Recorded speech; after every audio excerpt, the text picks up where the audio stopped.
Jesus, nós te agradecemos pela tua palavra. Nós pedimos que ela venha, Senhor, nutrir como um alimento nesta manhã. Mas também, Senhor, que ela caia numa terra boa, sendo uma semente que possa brotar nos próximos dias e anos. Nós cremos, Senhor, que a tua palavra pode fazer e cumprir aquilo pelo qual ela foi lançada, porque ela não volta para ti vazia.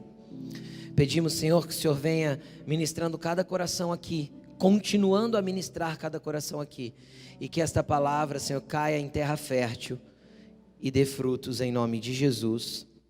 Amém. Isaías 58:12 vai dizer o seguinte: o seu povo reconstruirá velhas ruínas e restaurará os alicerces antigos.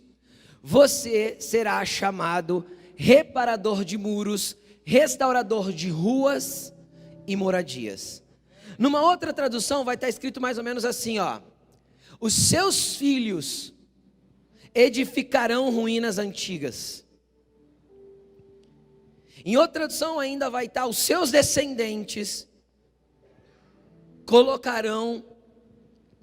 construirão sobre alicerces antigos.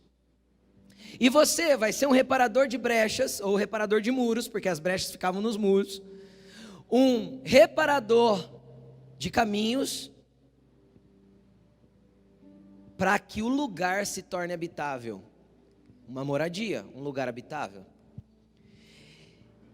Isso é o que o Senhor quer fazer conosco, e eu creio.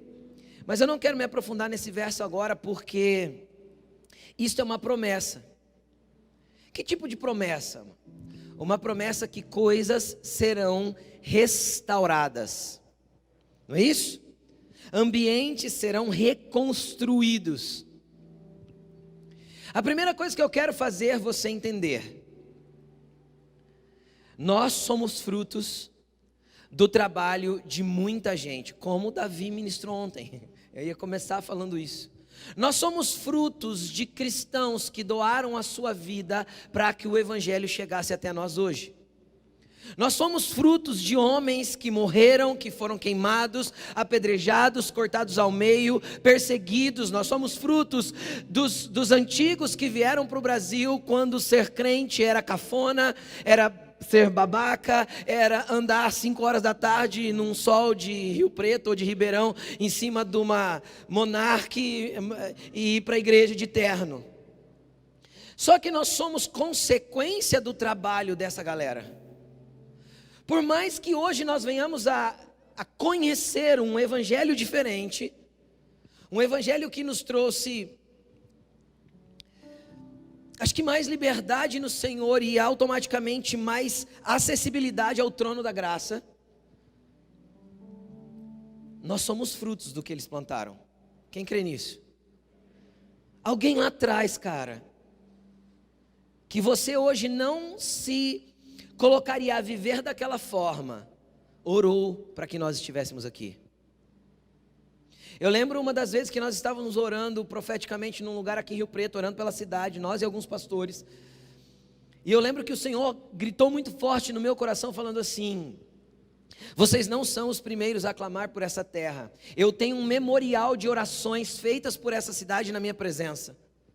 E o Senhor falou assim: comece a clamar para que fundamentos antigos se levantem, porque eles estão enterrados sobre esta terra, e eu vou levantar para que vocês construam sobre eles.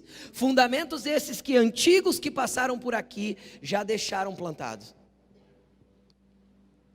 O Senhor é um Deus geracional, Ele não trabalha apenas comigo, Ele não quer fazer apenas para a minha geração.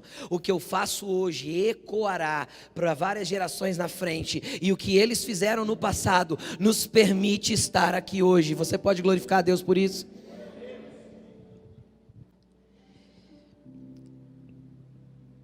Então aqui, esse texto, ele fala de 2 gerações. Depois eu quero entrar mais profundamente nele, mas ele fala da primeira parte: os seus descendentes, ou os seus filhos, vão edificar sobre ruínas antigas, enquanto você é um restaurador de muros, um construidor de estradas e um preparador de moradias. Mas eu quero dar um passo para trás, por quê? Porque esse texto é um texto condicional.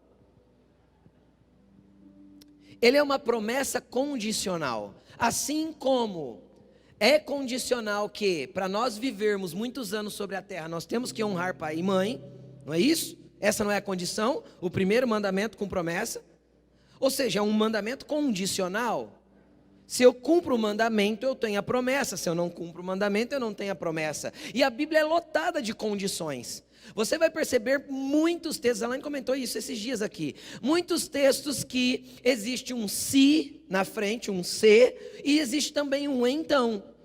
Se você fizer isso, então acontecerá aquilo. Quem lembra de Crônicas? Tão conhecido, se o meu povo que se chama pelo meu nome, se humilhar e orar, e se arrepender. Então é um texto condicional. Porque muitas vezes a gente quer tomar posse de todas as bênçãos que a Bíblia tem. Quem é crente há mais tempo aí, há uns 15 anos atrás, tinha algo que se falava muito nas igrejas. Eu sou o que a Bíblia diz que eu sou, eu posso o que a Bíblia diz que eu posso. Quem já repetiu essa frase na igreja? Isso ficou bem famoso nas igrejas. Cara, lógico que eu sou o que a Bíblia diz que eu sou, mas existem muitas coisas que eu tenho que me tornar, que depende de algo que eu tenho que fazer. Senão, não vou me tornar. E esse texto é um texto condicional, eu quero começar com você a partir do verso 9. E ele diz assim: aí sim você clamará ao Senhor. E é interessante, André, porque da hora que eu cheguei ali, essa palavra clamarás brotou no meu coração com muita força. Por quê? Porque você sabe qual que é o oposto de clamar? Reclamar. O que é reclamar?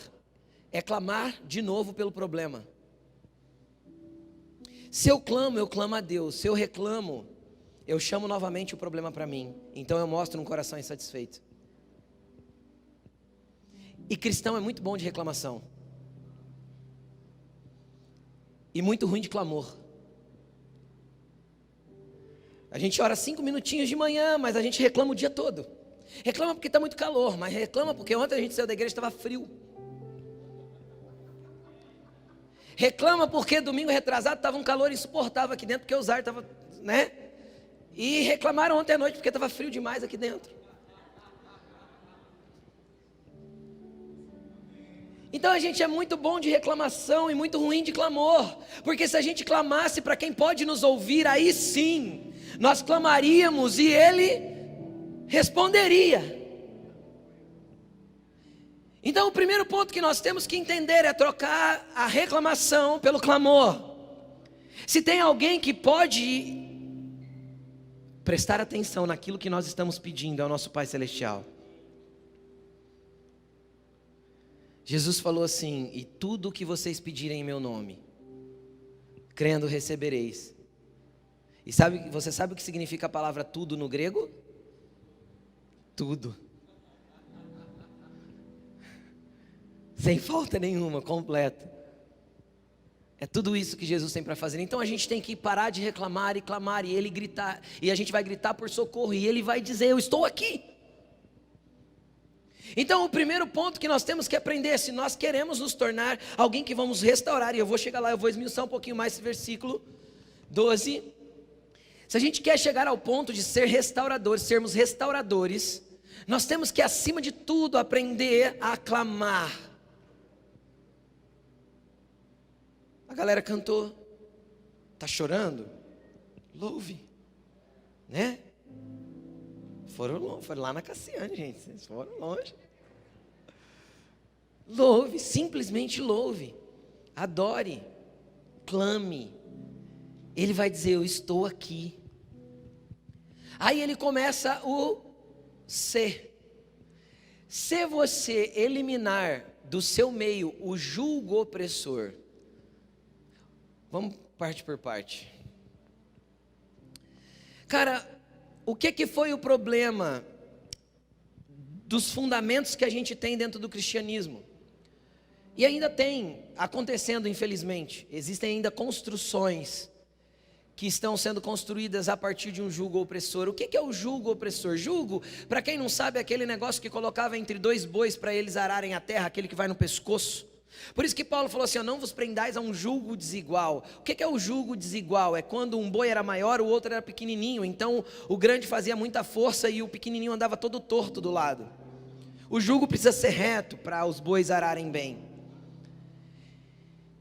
E ele diz que existe um jugo opressor. Aí eu lembro das palavras de Jesus quando ele disse assim, olha, peguem do meu jugo, ele é leve. Tomem do meu fardo, ele não oprime.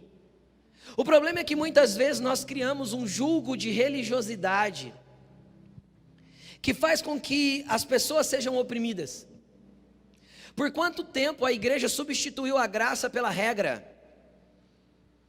Por quanto tempo a igreja substituiu a graça pelas ordenanças? E aí ela começou a se tornar, ao invés de um lugar de alívio, um lugar de opressão. No sentido de que eu deveria ser aprovado por aquilo que eu externava em mim e não pela obra maravilhosa e transformadora que a graça e Cristo estava realizando dentro de mim. Então quando a pessoa chegava num ambiente cristão, apesar de ser um alicerce que foi posto para nós, existia e ainda existe um peso de religião. E religião é tudo, de religiosidade. E religiosidade é tudo aquilo que eu crio para tentar parecer que estou conectado com Deus, quando na verdade não estou mais. Religiosidade é aquilo que eu crio para tentar parecer que eu estou conectado com Deus, quando eu já não estou mais. Religiosidade é a regra. Jesus trouxe a graça que quebra as regras para abrir um ambiente de relacionamento. Então a primeira coisa que nós temos que fazer para ser restauradores, e eu creio que aqui tem um povo que já quebrou, já se livrou do jugo opressor e também já não quer mais andar oprimindo ninguém, porque nós aprendemos a andar em liberdade. Então ele fala, livre-se desse jugo, quebre aquilo que te oprime, quebre as regras que te travam, desprenda-se disso, livre-se disso. E ele continua, também tire de você o dedo acusador. Cara, nós vivemos num momento bem, e vai ficar pior, tá? Mas num momento bem mimimi, né, da existência humana, não é? Tudo é dodói, tudo é problema, tudo não pode, o mundo tá chato, né? Quando eu ia na escola, eu tenho 41 anos, quando eu ia na escola, cara, todo mundo brincava, todo mundo zoava todo mundo, ninguém ficava magoadinho, ninguém ficava ofendidinho. Agora tudo é bullying, agora tudo é ofensa, tudo é ruim, é um negócio esquisito, chato. Mas cara, quantas vezes nós cristãos criamos o nosso código de ética? Nosso código de ética, não o código de ética moral da palavra de Deus, nosso. Não para a gente respaldar o nosso caráter, mas para a gente poder acusar o outro daquilo que ele não faz. Isso é o dedo acusador do religioso. O dedo acusador do religioso é quando ele começa a apontar para os outros, para eles executarem aquilo que ele mesmo não move um dedo para viver. Ou quando tudo que ele aprende na Bíblia é para o outro e para ensinar o outro, mas para si próprio não é válido, não é aplicável. Isso é o dedo acusador. Então tira isso.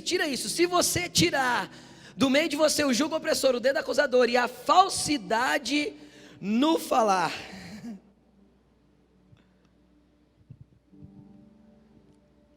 cara, eu vejo no Instagram de vez em quando, eu sigo uns gringos que brincam com eles aprendendo a língua portuguesa, né? Principalmente americano. E uma das coisas que eles brincam demais na internet, falando assim, ó, como um gringo marca um compromisso e como o brasileiro marca um compromisso. Como que o gringo marca? Vamos combinar? Vamos. Que hora? Tal lugar? Tá combinado. Beleza. Ou senão, se o gringo não pode, vai dizer, olha, eu não posso nesse dia, muito obrigado. O brasileiro faz como? Vamos, mano, marca lá. Beleza. Vamos marcar, hein? Mas tá valendo, hein? É para marcar mesmo, hein? E nunca mais se vê, nunca mais se fala. A gente não tem firmeza naquilo que nós estamos falando. E o que passa de sim e sim, de não e não, procede de quem? Do cão. E aí a gente tem uma língua falsa sem perceber que tem, porque isso tem a ver com a nossa cultura. Isso tem a ver com o contexto brasileiro de ser. Ou eu passo aí para te pagar amanhã. Mentira, você nem vai receber amanhã, nem vai ter a grana. É só para jogar e ganhar mais 15 dias empurrando com a barriga. Não, mas eu não vou deixar de pagar. Jesus sabe do meu coração. Mas o teu credor sabe da tua língua, da tua falsa palavra, não do teu coração. Então que seja o nosso procedimento sim, sim, e não, não. Por quê? Porque isso vai abrir caminho para algo. Deus está dizendo, Deus está explicando, cara, é o Senhor falando. Olha, eu estou ensinando algumas coisas para vocês chegarem em um lugar. E aí ele continua dizendo: se com renúncia própria você beneficiar os famintos e satisfazer o anseio dos aflitos, cara, que nós aprendamos a estender as mãos e abençoar o próximo e servir quem necessita e olhar a necessidade daqueles que precisam. E às vezes a gente fala do faminto, mas a gente esquece também do aflito, porque o faminto é uma necessidade externa, o aflito é uma necessidade interior que só a graça de Jesus pode encher. E às vezes tudo que as pessoas precisam é de um ouvido para serem ouvidas, de um abraço para serem abraçadas e de um conselho sábio vindo da parte de Deus numa palavra de sabedoria que pode ser liberada através da sua vida. Então disponha-se a servir o próximo, mesmo que seja em renúncia própria, porque eu nunca vi ninguém servir sem ter que renunciar ao seu próprio eu. Por quê? Porque a gente prefere ser servido. Quem gosta de ir num restaurante, quem gosta, não estou falando que você às vezes não tem condição de ir, mas quem gosta de ir num restaurante top e ser mal servido? Por quê? Porque a gente paga para ser bem servido. Então a gente gosta de ser servido, mas a gente não gosta muito de servir. Mas não essa igreja aqui, só a igreja da Mongólia tem esse problema. Mas a gente ama ser servido, e aí o Senhor está falando, cara, mesmo que seja para abrir mão de você, abra para poder satisfazer a fome do faminto e para curar corações aflitos. Essas são as minhas condições para você ser um restaurador. E ele continua dizendo: então,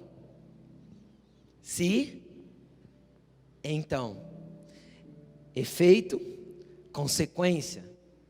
Então a sua luz despontará nas trevas.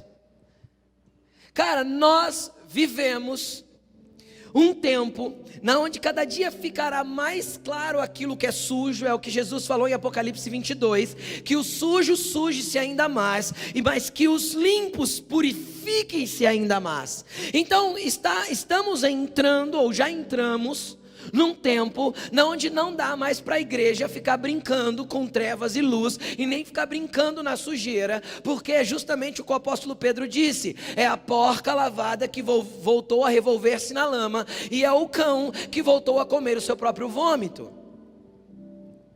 Então eu creio que por um tempo a igreja viveu muitas pregações de hipergraça, onde tudo eu posso e nada eu tenho consequência, onde tudo está tudo bem e eu não tenho que fazer nada, porque Jesus já fez tudo para mim na cruz. Só que o tempo vai ficar claro e nós vamos se destacar cada vez mais. O que é sujo vai ser claramente sujo, mas o que é limpo precisa ser claramente santo, porque o que nós precisamos para estar na presença dEle é mãos limpas e corações puros. As mãos falam das ações, o coração fala das intenções. Que o Senhor venha limpar as nossas ações, mas purificar todas as intenções do nosso coração. Então a nossa luz vai começar a romper as trevas daquele que está sujo. Não pelo que nós falamos ou pregamos, mas por aquilo que somos, porque estamos sendo transformados de dentro para fora, por começar a arrancar de nós aquilo que não é mais do Senhor em nós. É um trabalho de limpeza que vai acontecendo e o Senhor vai fazendo as coisas acontecerem. Então a nossa luz começará a romper as trevas. Até que ponto? A sua noite será como o meio-dia. Cara, isso aqui é muito interessante. Porque quando a luz começa a despontar no meio das trevas, está falando como nós manifestamos lá no meio dos incrédulos, ou daquele que está sujo, ou daquele que está impuro. Mas quando nós falamos a respeito da nossa noite ser como o meio-dia, está falando daquilo que nós, como igreja, como os filhos de Deus, como aqueles que servem ao Senhor, precisamos expor, tirar das trevas e colocar na luz para que seja curado. Existem coisas que enquanto não expostas, não podem ser tratadas. E quantas vezes nós tentamos empurrar a nossa sujeira para debaixo do tapete, esconder as nossas ações. Só que Jesus falou que tudo aquilo que foi feito dentro das casas será exposto nos telhados. Esse é o sinal dos fins dos dias. É como a Laine vai falar um pouco hoje à noite. Tudo aquilo que pode ser abalado, será abalado. Tudo aquilo que pode ser tirado para fora, deverá ser tirado para fora. Para ruptura. Para que Deus possa realmente transformar as nossas trevas, aquelas interiores que nós brigamos, lutamos, guerreamos contra, numa luz clara como o sol do meio-dia, para que a cura completa e a transformação completa venha, para que a limpeza chegue e a pureza se estabeleça. Pastor, como que é esse negócio de ser puro? Eu não entendo muito bem pureza. Anote isso porque isso é uma chave. Pureza é a manutenção da santidade. Santidade é buscar da força. A Bíblia ensina a gente buscar santidade. A Bíblia ensina a gente praticar santidade. E a manutenção da santidade, a constância na santidade vai criar em nós ambientes de pureza. Em cada área da nossa vida que nós formos nos santificando. E é esses que o Senhor quer levantar como restauradores. E continua o próximo verso. O Senhor o guiará constantemente e satisfará os seus desejos no meio de uma terra ou numa terra ressequida pelo sol, e fortalecerá os seus ossos. Você pode dar glória a Deus por isso? Será que você consegue entender o que o texto está? Começou com condições e foi se transformando num ambiente de transformação, de processo. Entende ou não? Começa com condições. Deus estabelece, faça isso, arranque isso de você, trabalhe para eliminar isso de você. Então um processo começará na sua vida. As suas trevas vão ser transformadas em luz. Aquilo que está oculto vai sendo tirado para fora, e você vai sendo transformado, e a tua luz vai começar a brilhar. E eu acho muito interessante o Senhor falar a respeito de desejos. Por quê? Porque, cara, nós somos a geração do desejo à solta. Por que as pessoas cometem tantos pecados e tantas atrocidades como nós vemos nos nossos dias? Porque o desejo, a vontade, a necessidade de ser feliz. Felicidade só existe em Jesus, mas é assim que as pessoas pensam. Elas estão acima de qualquer mandamento e de qualquer coisa que nós achamos que podemos receber de Deus. Então os desejos sempre estão colocados à frente do mandamento. Os desejos são sempre colocados à frente daquilo que nós esperamos de Deus. Os desejos sempre são colocados em primeiro lugar na nossa vida. E muitas vezes nós deixamos os desejos controlar a nossa vida. Seja sincero, quem aqui já cedeu por um desejo aí alguma vez na vida? Todo mundo. Desejos ruins, que nos levaram à libertinagem, ao erro, ao pecado, mas a gente buscava uma satisfação de desejos. E o Senhor diz que se nós começarmos a praticar isso e deixar essa luz mexer dentro de nós, e as coisas começarem a mudar em nossa estrutura, Ele satisfará os nossos desejos, mesmo que o ambiente esteja ressequido ao redor. Mesmo que eu não esteja vendo nada ao meu redor, Deus começará a operar na minha vida. Mesmo que ao redor ainda haja necessidades, O meu coração será um coração satisfeito por Deus. Mesmo que ao redor ainda haja ambientes de dor, de morte, que haja ambiente de secura, que nem tudo esteja bom, que nem tudo esteja do jeito que eu gostaria que estivesse, mas eu estou satisfeito porque eu tenho o meu coração ligado ao Senhor, porque aquilo que era trevas em mim começou a correr, e aquilo que era noite em mim começou a virar luz. Eu não tenho tudo, mas sou satisfeito no Senhor. É a outra versão do Salmo 23, né? Se o Senhor é o meu pastor, eu não desejo nada além do que tenho. Não é que nada me faltará, é que já não me falta nada, porque Ele é o meu pastor. Eu não desejo nada além do que eu tenho, porque o que eu tenho eu estou satisfeito, e se Ele der mais, eu vou ficar tão satisfeito quanto estou agora. Esse é o tipo de coração que o Senhor quer trabalhar num povo que vai fazer grandes coisas nos próximos anos sobre a terra. Você será como um jardim bem regado, como uma fonte cujas águas nunca faltam. Cara, é só lembrar das palavras de Jesus: quem crê em mim, como diz as Escrituras, do seu interior fluirão rios de água viva. Fluirão aquilo que vai nutrir esse jardim, fluirá de dentro de você aquilo que na terra ressequida vai começar a gerar flores, fluirá de dentro de você aquilo que no meio do deserto vai começar a brotar, cara. Então você vai olhar ao redor, tinha coisa ressequida, mas Deus é tão grande em você, que começou a virar um jardim ao teu redor. E Deus está fluindo tanto em você, que você já não enxerga aquele deserto ressequido mais, apenas como deserto ressequido, mas então você vê flores brotar, porque é Deus que está fazendo essas flores brotar, para que você esteja satisfeito nele. Sabe o que acontece?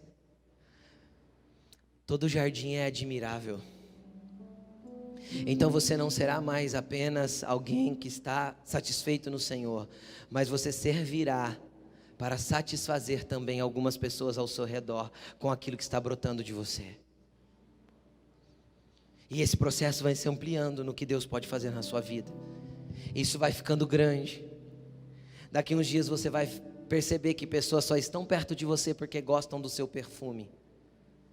Não do importado que você pode comprar, mas daquele que exala de um caráter aprovado por Deus, que tirou o jugo da religiosidade, que tirou tudo aquilo que era trevas, que foi eliminando tudo aquilo que estava longe de Deus. Então o teu perfume vai fazer com que as pessoas encostem em você, simplesmente para dizer: cara, eu não entendo muito bem, mas eu quero ser parecido com você, eu quero ter o que você tem.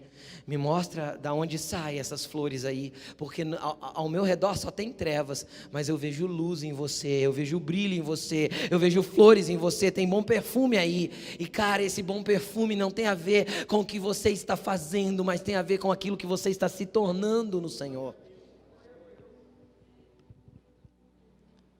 E vamos continuar lendo.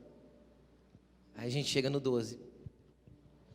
Cara, quando nós trabalharmos para construir tudo isso, e nós nos dedicarmos: pastor, como eu faço tudo isso? É muito lindo, mas eu não sei nem por onde começar. Cara, comece por uma coisa: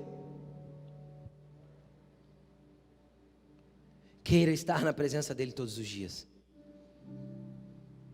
Foi isso que o salmista aqui, Davi, expressou em Salmo 24. Senhor, uma coisa eu peço: eu quero estar na tua presença todos os dias da minha vida. Mas pastor, eu vou entrar na presença de Deus, eu vou falar o que para Ele? Cara, só derrama o seu coração, mostre as suas trevas, mostre a sua religiosidade, seja sincero com você do tamanho dos problemas que existem dentro de você, rasgue-se para Ele, clame a Ele, peça a Ele, e seja grato pelo que você já tem. Mas pastor, eu sou tão ruim, mas falta tanto. Mas Jesus gosta de contar com os ruins, cara.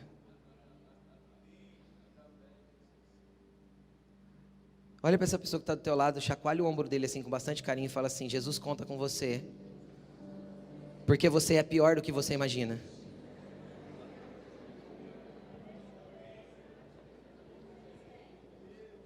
É isso, Jesus conta com a gente porque a gente é pior do que a gente imagina que é, cara.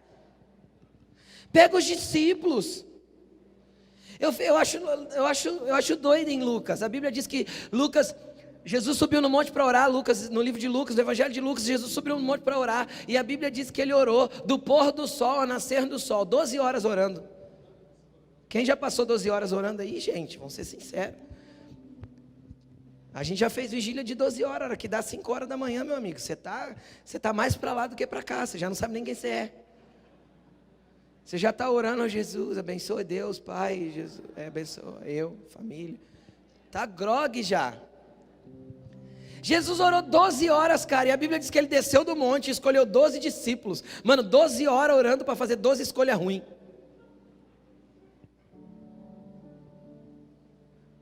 Pedro não parava de falar, era sanguíneo, cortava a orelha de todo mundo, ficava bravo, tudo ele falava. Está no monte da transfiguração, o ambiente todo espiritual. Jesus, é bom estarmos aqui. Quer que eu faça 2 tendas?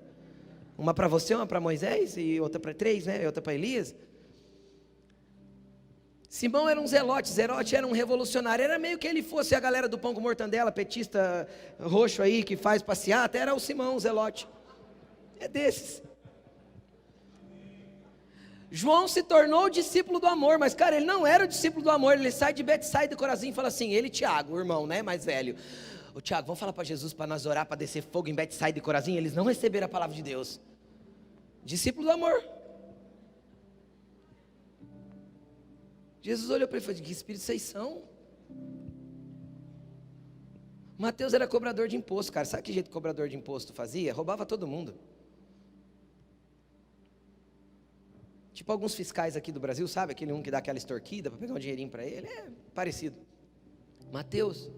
E assim a gente poderia ir falando de vários outros, todos eles eram bem fraquinhos assim. Só que existia dentro deles, cara, algo plantado por Deus que mudaria o mundo. E que eles seriam o fundamento principal dos apóstolos e dos profetas que todos nós estamos edificando sobre. Por isso, cara, eu vejo em nós a capacidade de transformar o mundo, porque eles tinham 12 e mudaram a história da humanidade, e nós somos uma geração que tem se multiplicado, conhecendo Jesus, crendo em quem Ele é, mas o que às vezes está faltando é nós despertarmos que não somos apenas salvos, somos restauradores daquilo que Deus tem para operar sobre a terra.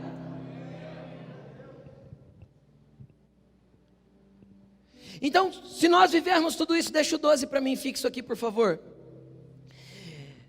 Os nossos descendentes, os nossos filhos, e eu preguei no hebraico, significa justamente isso. Não é bem povo a tradução, mas aqueles que saem de você. É como um pai de família, um ancião de uma família fala assim, esse aqui é meu povo, e tem 15 netos, um monte de filhos, não é assim? Os que saem de você, os seus povos, eles reconstruirão velhas ruínas e restaurarão alicerces antigos. É para praticar as mesmas obras dos antigos? É para preservar os alicerces. Quais foram os fundamentos que os antigos fizeram que nós temos que conservar? Porque hoje eu vejo uma galera no YouTube, cara, e me preocupa muito, desconstruindo alicerces muito bem estabelecidos que foram colocados no Evangelho.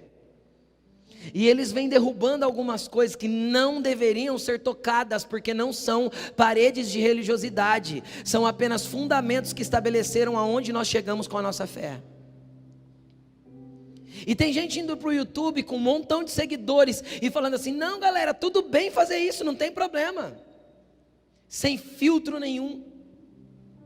Agora sabe qual que é a promessa de Deus? Se nós trabalharmos para sermos esses restauradores, não somos nós que vamos resgatar esses alicerces, são os nossos descendentes. A capacidade que os nossos filhos e netos terão de restaurar alicerces que não podem ser arrancados do meio da sociedade será avassalador, e a luz deles brilhará numa intensidade que nós não conseguiremos entender. Galerinha que está aqui, que é adolescente, entenda uma coisa, você tem uma responsabilidade, conhecer os fundamentos que já colocaram, porque vocês precisam construir sobre os fundamentos já estabelecidos. O evangelho não mudou, existem fundamentos que são imutáveis em Deus. Deus aqui fala de uma conversa de 2 gerações. Nós vamos viver, nós já estamos vivendo, mas isso vai se aprofundar nos próximos anos. Um momento onde os nossos filhos terão muita dificuldade no meio dos amiguinhos da escola não cristãos. E até dos cristãos mais ou menos. Por quê? Porque a ideologia que está sendo construída, enraizada na nossa sociedade, vai ficar tão difícil de lidar, que só quem tiver muito consolidado no alicerce vai conseguir permanecer para brilhar em meio a uma geração perversa e corrompida. Só que Deus nos prometeu isso, está aí. Só que nós pais temos algo para fazer. É tudo que a gente acabou de aprender em cima, para que a gente consiga viver o que a gente tem que fazer. Os nossos filhos farão aquilo, mas nós fomos chamados para reparar brechas. Quais são os muros da sua família que está em ruínas? Quais os princípios dentro da sua casa que não estão sendo aplicados? Quais são as brechas que tem que se fechar nos muros da tua vida? Deus está nos chamando para isso nesse tempo. Como a Laine insiste em repetir, uma geração de homens e mulheres inegociáveis, ou seja, que não abrem brechas para a entrada daquilo que não condiz com a palavra de Deus em suas vidas. Porque os muros estarão fortalecidos. Por quê? Porque dentro de muros fortalecidos eu crio filhos poderosos para que eles possam avançar para o mundo. Ai pastor, eu tenho medo do meu filho ir para a faculdade e se desviar. Na verdade seu filho nunca conheceu Jesus, porque se ele conhecesse Jesus na intensidade que esse texto está nos mostrando, ele estaria preparado, não só para ir para a faculdade, mas para ser um agente da luz lá, e romper com todas as trevas, pegar os alicerces antigos, colocar lá e falar assim, não, é sobre isso aqui que eu vou construir. É este tempo que nós estamos vivendo, e daqui para frente nós vamos ter que nos preparar para isso cada dia mais. Então entenda, você é chamado para fundamentar sobre alicerces antigos e ao mesmo tempo para restaurar todas as brechas que cercam a tua vida. E você não faz isso sozinho. Porque aí eu vou ouvir o clamor de vocês e vou dizer, eu estou aqui. E nos dias mais sombrios da sua vida ele vai dizer, eu estou aqui. E nos dias que você pensar que você não vai conseguir, ele vai dizer o quê? Eu estou com você todos os dias da sua vida, até a consumação dos séculos. Eu não vos deixarei, não vos abandonarei. E continuando, não é só restaurar muros, mas tem mais 2 coisas para se fazer. Primeiro, restaurar ruas, ou restaurar veredas, é a mesma coisa, caminhos. Levante sua mão para o alto e fala assim, eu sou um pavimentador, para que a próxima geração caminhe. Sabe o que é construir ruas?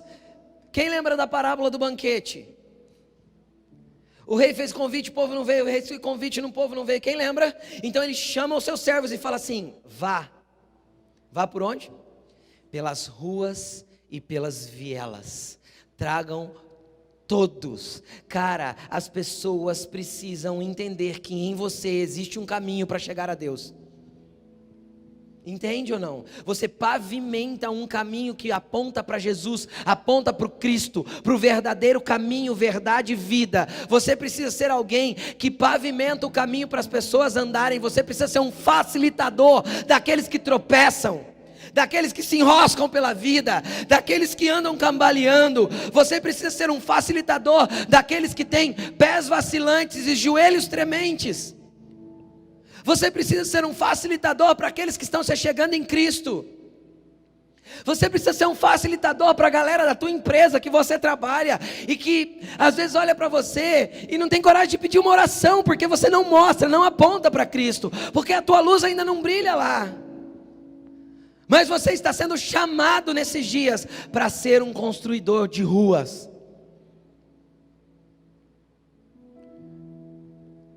Criar um caminho que converge para Jesus, para que todos que estão perto de vocês consigam acessá-lo através da sua vida. E por último, para que o país se torne habitável, ou nesta tradução, um construtor ou um restaurador de moradias. Cara, sabe o que é moradia? Esse texto também poderia ser traduzido como lar, um lugar habitável. Um lugar habitável não é uma casa, porque uma casa pode estar construída, mas não ser habitável. Você concorda comigo? A casa pode estar toda de pé, ela pode ter até fio, ela pode ter energia, ela pode ter tudo, mas se ela não tiver ali dentro os móveis, a mesa, a geladeira, ela não é habitável, ela é só uma casa.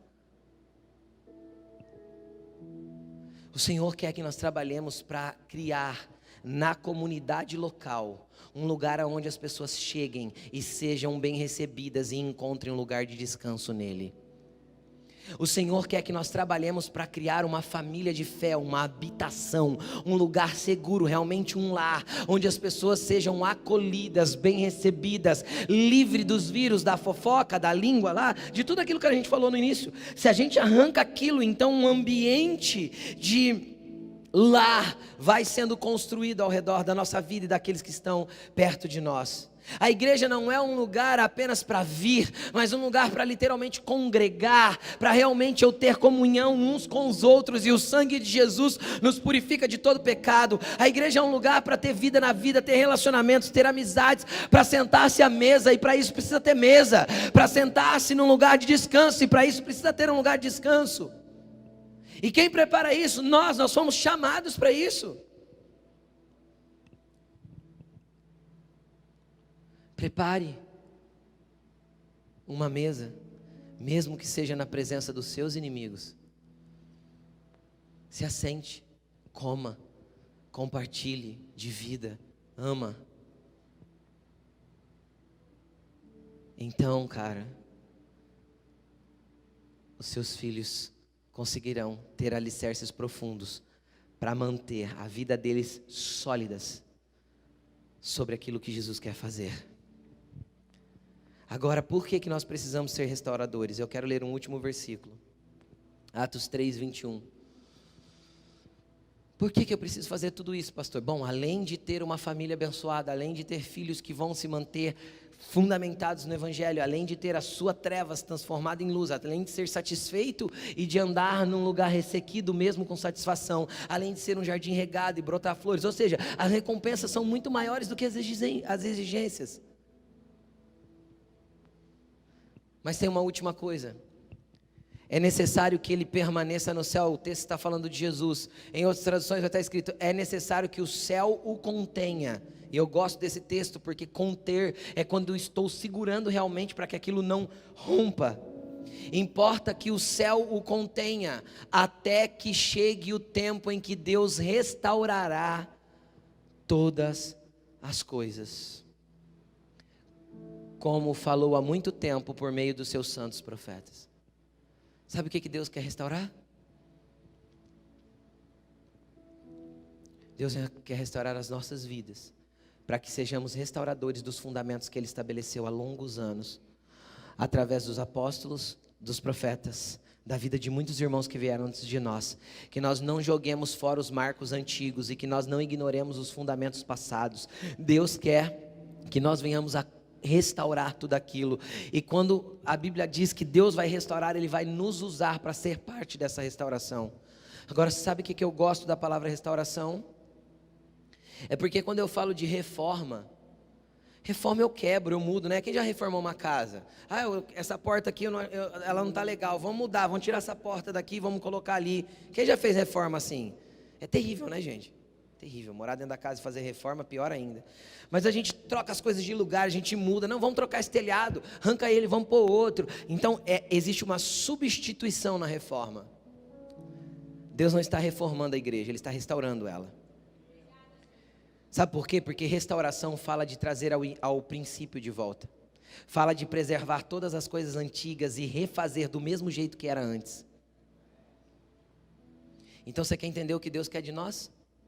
Vai para Atos e vê como que era a igreja de Atos. É o que Deus espera que nós sejamos e nos tornemos. É o que Ele quer trabalhar para nós restaurarmos. Vai para as Escrituras, conheça os fundamentos. Ele não vai abrir mão da sua palavra e negociar com essa geração que pede uma negociação. Não, Ele não vai atualizar a Bíblia. Ele não vai trazer um modelo mais fácil de cristianismo. Porque o cristianismo você quer me seguir? Negue você, tome a sua cruz e me siga. E este é um processo que se inicia todas as manhãs quando eu acordo, porque todo dia eu vou ter que morrer um pouquinho para mim, para construir o caminho para alguém. Eu vou ter que abrir mão um pouquinho de mim, para trampar mais uma brecha no muro. Eu vou ter que largar um pouquinho do meu eu, para poder construir mais um lugar de descanso para alguém.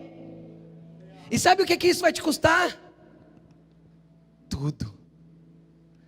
Toda a sua vida, todo o seu empenho, tudo aquilo que você tem dentro de você, para que Ele possa fazer de você alguém que deixa coisas prontas para a próxima geração. Os nossos filhos não vão se perder, eles vão queimar mais ainda por Jesus. Os nossos filhos não vão se afastar de Deus, eles vão ser flechas incendiárias para essa geração. Não, os nossos filhos não vão desviar da igreja. Sabe por quê? Porque eles serão em todos os lugares que eles forem filhos de Deus e juntos à igreja gloriosa de Cristo. Coloque-se de pé. Você pode estar pensando, pastor, eu sou novo demais, nem penso em ter filhos. Só que às vezes daqui 10 anos você está com um no colo. E sabe o que é 10 anos para Deus? Nada.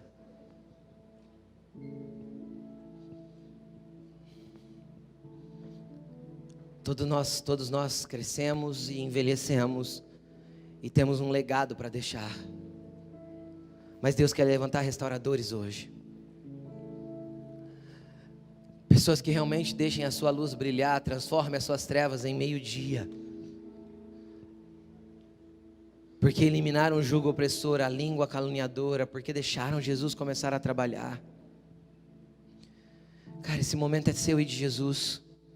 O que vai ser a tua oração? Jesus, eu estou aqui, eu não quero ficar fora daquilo que o Senhor está fazendo neste tempo. Eu não quero deixar de participar daquilo que o Senhor quer edificar sobre a terra neste tempo. Eu não quero deixar de ser, Senhor, um restaurador para que haja um lugar habitável para as pessoas estarem. Eu sei que o Senhor é o descanso, mas eu quero levar elas até o Senhor. Eu sei que o Senhor é o caminho, mas eu quero ser a rua que leva as pessoas para esse caminho. Eu sei que o Senhor é o fundamento, mas eu quero que cada um construa de forma fortalecida sobre este fundamento. Mas comece por você. Comece perguntando para o Senhor: Senhor, quais são as áreas dentro de mim que ainda existem trevas? Quais são as áreas dentro de mim que ainda precisam ser impactadas pela sua glória para serem transformadas? Quais são as áreas dentro de mim que ainda precisam ser mudadas pelo teu poder? Só você que quer ser um restaurador e você realmente quer entrar num lugar de novidade em Deus, você que realmente quer romper para algo novo, saia do teu lugar e vem para frente. Vem buscar no Senhor, porque tem grandes coisas para Ele executar na sua vida. Vem.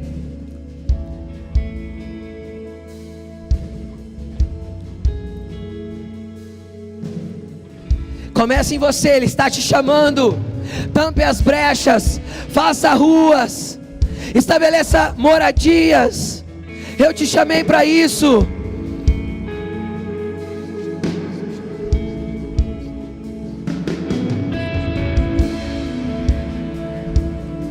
Levante o seu clamor. Fala para o Senhor: eu vou me posicionar de hoje em diante, porque eu quero agir e viver diferente. Santo Espírito, nós queremos queimar por Ti, cheios da Tua glória, até que o Senhor faça nas nossas vidas tudo o que é necessário para que nos tornemos a exatidão daquilo que Tu quer que nós nos tornemos. Senhor, mexe em nós, Pai. Tudo que o Senhor quer mexer, muda-nos na estrutura do nosso ser, até que nos tornemos a exatidão do Teu querer. Vem com a Tua glória aqui, Jesus. Vem com a Tua glória aqui mexendo, Senhor, em tudo que somos, em tudo que temos.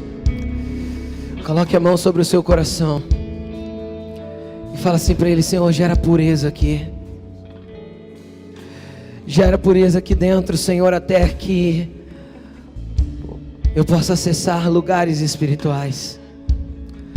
Vá falando para Ele: Senhor, me dê acesso ao Teu santo monte. Nós queremos subir, Pai, porque nós queremos mãos limpas e coração puro para acessar a grandeza de tudo que Tu és. Deus está selecionando um povo de homens e mulheres inegociáveis, que podem sim restaurar a sua vida, e não só a sua vida, mas também toda a história dos seus antepassados, toda a história da sua descendência. Deus conta com você para que a igreja de Cristo seja a exatidão do que Ele a formou para ser. É necessário que se levantem esses homens e mulheres inegociáveis, que não medirão esforços para restaurar aquilo que um dia foi perdido. Se nós formos para a Bíblia já nos diz todo o caminho que nós iremos trilhar. Não tem nada de novo, segundo Salomão, debaixo do céu. E é exatamente isso. Nada de novo. Se nós continuarmos nos mesmos erros, se nós continuarmos nas mesmas negociações, se o Evangelho for para nós poder de Deus só na hora da nossa necessidade, nós continuaremos sendo homens fracos. Nós continuaremos sendo a igreja que capenga e que nada se difere, que nada muda daqueles que estão lá fora ainda com seus corações cegos, ainda não se abriram para o Cristo. Por isso que Deus está numa seletiva. Eu não sei o quanto isso te empolga e o quanto de temor vem sobre o seu coração. Deus tem uma igreja poderosa. Deus não tem uma igreja fraca nem manca. Deus não tem uma igreja que não vai operar nos milagres e que não vai entender os céus. Não, a igreja de Cristo, ela tem o poder de se mover no reino dele na terra. Mas para que eu e você faça parte dessa seletiva, é necessário que nós nos coloquemos nesse lugar de restauradores. E ninguém pode ser um restaurador com uma vida em ruína. Eu não posso restaurar aquilo que um dia eu ainda não restaurei na minha vida. Por isso que o que o Brasil precisa viver não está na mão do nosso presidente nem dos nossos governadores. O que o Brasil precisa viver, a chamada do Brasil, está na mão da igreja. Diga: eu sou responsável por isso. Se você acredita que o Brasil é um celeiro de braseiros, você é o braseiro. Mas para que isso aconteça, é necessário que você entre hoje no lugar de ser um reconstrutor, um restaurador de brechas. Eu não posso dizer: Deus, tampa as brechas. Eu não posso dizer: principado, potestade, hostes, enfermidade. Eu não posso dizer se tudo do reino das trevas ainda está em mim. Meu irmão, nós somos o povo mais poderoso da terra, se entrarmos no lugar que Deus nos chamou para entrar. Tem uma chamada de Yeshua. Ei, está na hora da igreja aprofundar as suas raízes. Está na hora da igreja começar a beber como nunca. Sempre foi a hora. Sempre foi a hora, porque sempre foi esse o nosso lugar. Mas agora eu ouço um estralar de dedos de Deus. Ei, ei, ei, vocês que dormem. Ei, ei, vocês que estão vacilando entre mim e essa terra. Ei, Deus está estralando os dedos. Deus está chamando a atenção de um povo. Ei, ei, vem beber de mim. Como são felizes aqueles que não se assentam à roda dos escarnecedores, mas antes, eles têm prazer na lei do Senhor. Porque quando Yeshua disser, é hora de frutificar, então eles dão os seus frutos. Quando vier o inverno, as suas folhas permanecerão verdes. Porque o que nos sustenta não é da terra, é do céu. O problema é que nós, filhos de Deus, ainda somos muito sustentados pelo que é da terra. É necessário nós venhamos nos aprofundar as nossas raízes. É necessário que venhamos a nos colocar nesse lugar de restauradores. Meu irmão, não interessa qual é a tua história de vida, muito menos o que os seus antepassados escreveram. Deus te chama para ser um restaurador e para que você consiga permanecer. Davi ontem falou muito sobre permanência. Hoje eu vou falando sobre restauração e essa noite eu falarei sobre esse aprofundamento das raízes. Que chamada poderosa e violenta de Deus para as nossas vidas. Mas Deus nunca contou com homens que são medrosos. Deus não conta com eles. Deus conta com homens que verdadeiramente entendem que apesar do preço estão dispostos a pagar. Ei, sejam fortes e corajosos. O reino de Deus nos chama a sermos fortes e corajosos, homens e mulheres inegociáveis. A nossa voz, como eu gostaria que todos entendessem isso, nós temos uma voz única no reino do Espírito. A nossa voz, está na hora da nossa voz começar a ser ouvida nos céus, no inferno e na terra. Mas a voz de homens e mulheres que negociam com o pecado, que negociam com os princípios, a voz de homens e mulheres que têm as suas raízes rasas, que não bebem do rio de Deus, elas são fracas, elas são vacilantes, elas não têm firmeza, porque não estão sendo comandadas pelo Espírito de Deus. Consegue entender? Por isso que ora falamos de algo de Deus e ora nem sabemos quem Deus é. Meu Deus, levante sua mão para o alto e diga assim: essa é a minha escolha. Senhor, eu desejo ser um restaurador. Eu desejo, Senhor, fazer aquilo que o teu reino me chamou para fazer. Por isso, eu oro por mais fé, mais coragem. Senhor, eu oro por mais amor, por mais paixão. Eu oro por mais do teu Espírito. Deus, não me deixa de fora.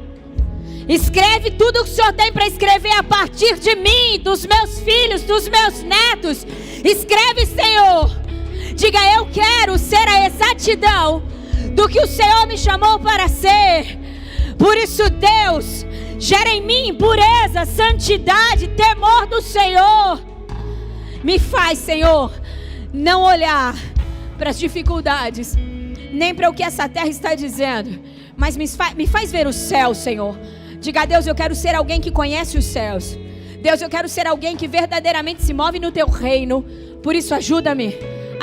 Diga, eu me coloco para ser esse restaurador, para ser isso que Deus me chamou para ser, na autoridade do nome de Jesus. Oh, aleluias, nós te adoramos, Senhor. Você pode levantar suas mãos alto, alto, e diga, eu te adoro, Senhor, porque ninguém é como o Senhor. Ah, seja exaltado, seja exaltado, seja exaltado. Ninguém é como o Senhor, Deus. Só o Senhor poderia nos dar o privilégio de sermos um restaurador. Só o Senhor pode aprofundar as nossas raízes. Só o Senhor pode gerar tudo o que nós tanto precisamos. Por isso exaltamos o Senhor, glorificamos o seu nome. Oh, aleluias, aleluias. Glória a Jesus.